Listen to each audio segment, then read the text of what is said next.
Hello everyone, Leah here, and welcome to part 2 of swatching all of my watercolors.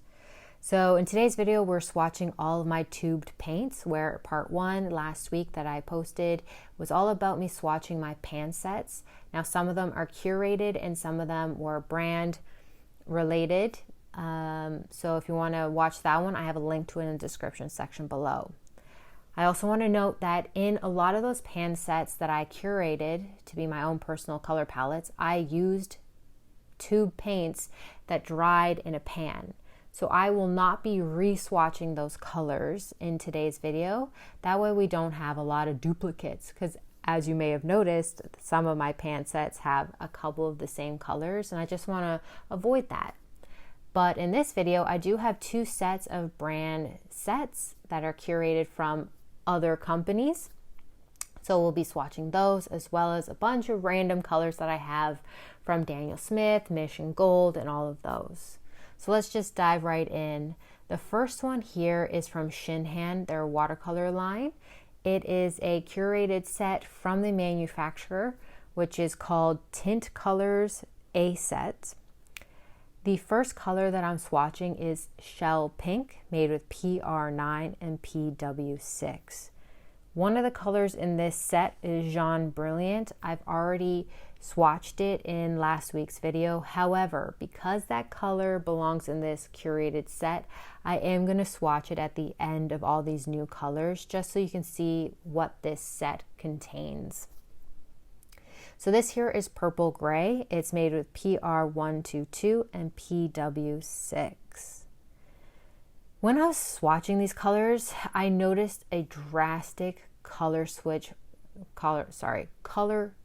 shift from wet to dry, especially with these first 3 colors. So this purple here is Lilac.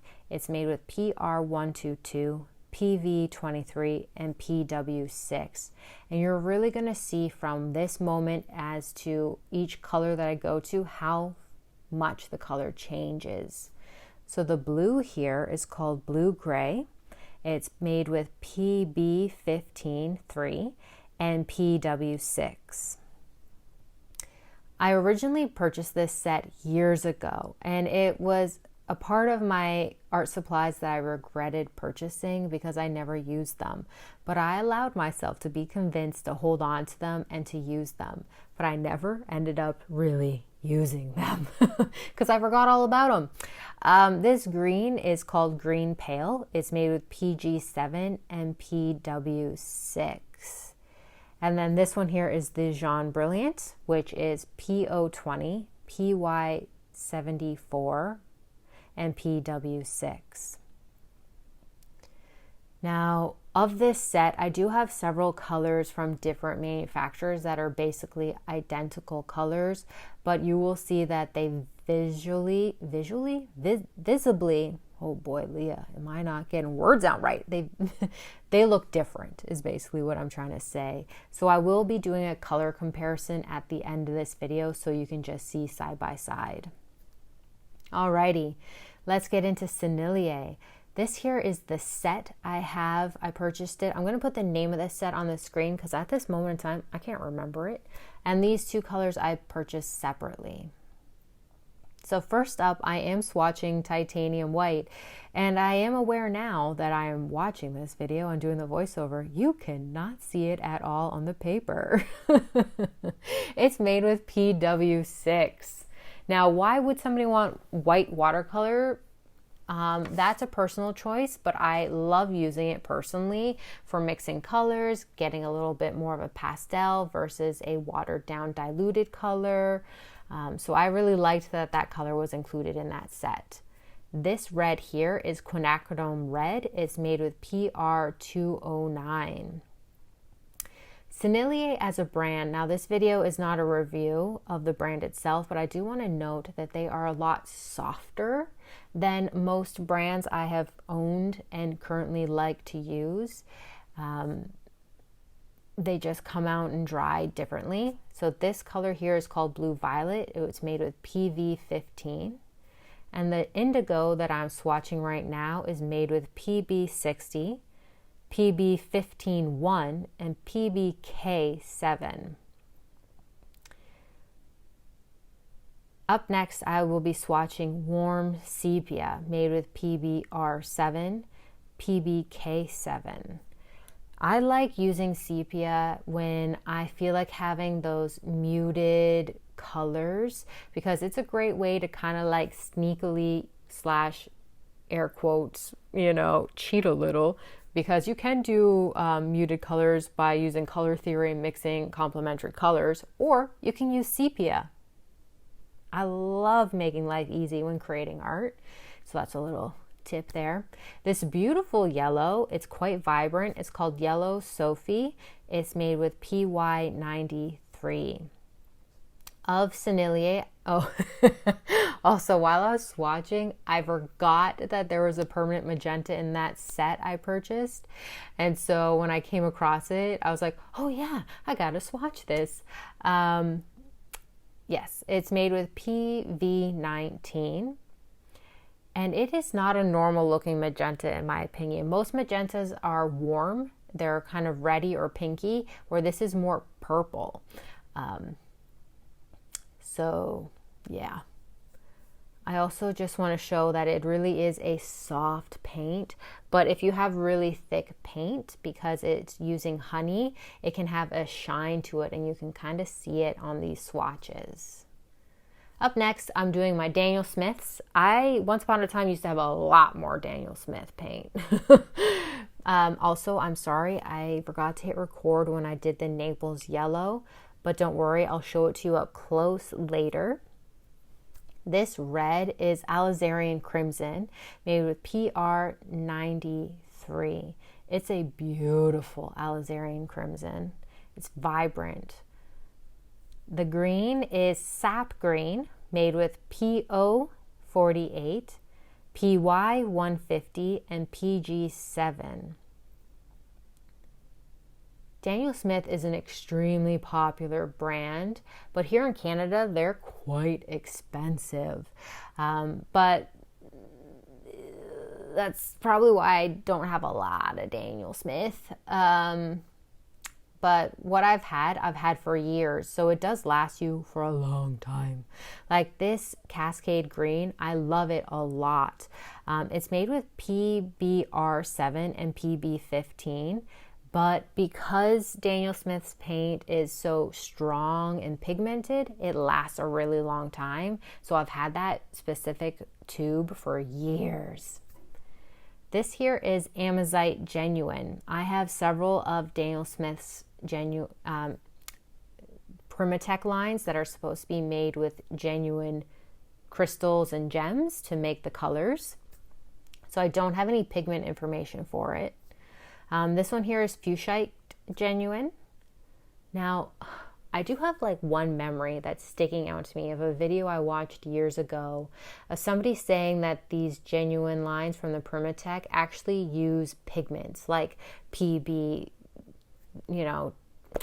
PB something or others, but I don't know if that ever got rebutted or debunked or if proven correct. I just remember watching that video. So if you remember that, let me know. That purple, by the way, was Amethyst Genuine. It's a beautiful purple. Love it so much. This here is from their duochrome line, which is called Autumn Mystery. It also doesn't have pigment information because they're using mica particles to get that color shifting and sparkle. What's great about the Daniel Smith line that I really like is the fact that they have a lot of colors that you can pick from. So there's something there for everyone. But once again, that price bracket might not be for everyone as well. But look how nice these colors are. I feel like as a set themselves, like these 6 colors would make a great color palette set. And then the last 4 would also make their own great color palette set. And look at that shine. It looks so nice. Oh man, I gotta start using this Amethyst Genuine more. It's a really nice purple. Up next, I'm going to swatch out all my miscellaneous watercolors. So I have a few colors from a couple different brands, and there just wasn't enough of them to fit each brand on their own sheet, so I'm putting them all together. So the first one that I'm swatching is from Winsor & Newton's Professional line. It's Potter's Pink. And yes, I know, I have another Potter's Pink. It's made with PR233. Winsor & Newton's Potter's Pink is a lot softer, and I'm going to show you a side-by-side later on. This one here is the Rose d'Or. Now, I know I'm pronouncing that wrong because it has one of those accents on the end of the E, so I'm pretty sure it's French, and despite being Canadian, I don't know how to pronounce it.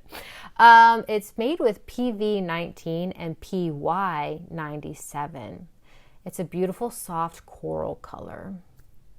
Now, this next two colors are from Mission Gold. This here is Brilliant Pink, made with PR209 and PW6.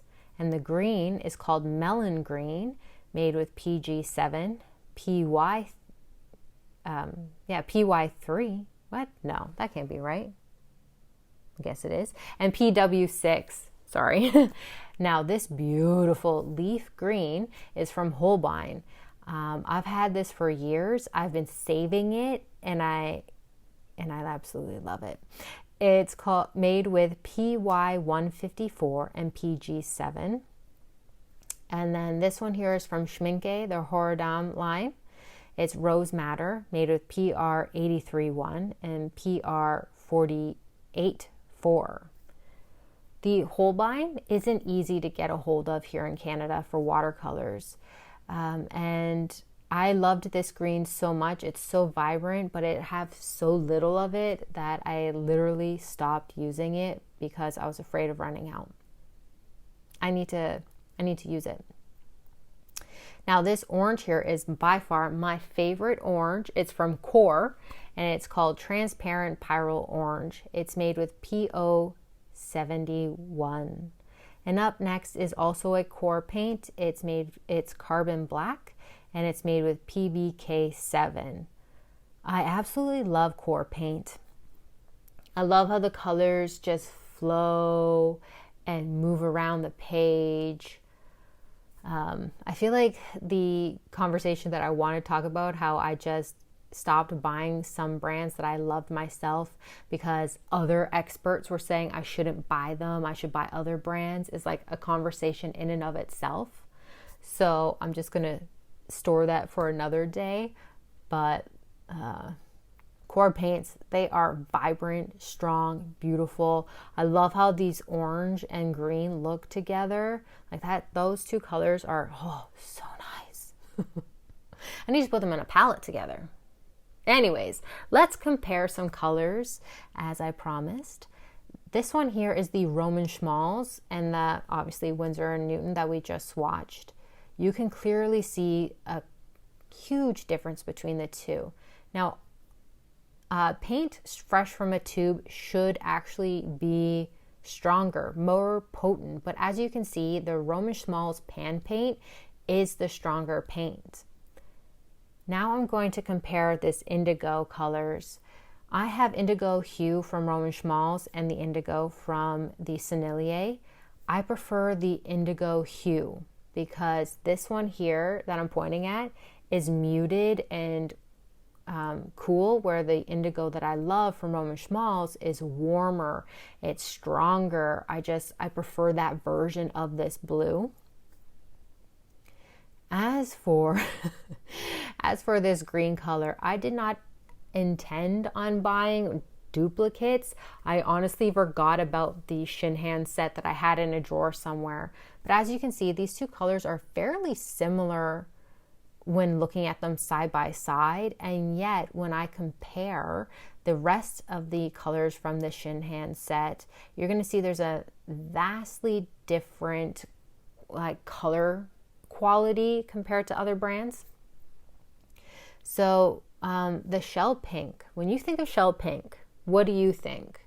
Because the ShinHan one is such a corally color versus the soft coral pink that I have from Mission Gold and that I used to love so much from my Holbein acrylic paint. As for these two lilacs, you can also see a massive color difference as well. So no matter what brand you purchase, if you prefer those colors, you know, go with the brand you like. Like this, this video, as I mentioned in video 1, I didn't create this to be a go buy these colors type of video. No, I created this video because I myself was stopping myself from purchasing more paint because I already knew I had so many.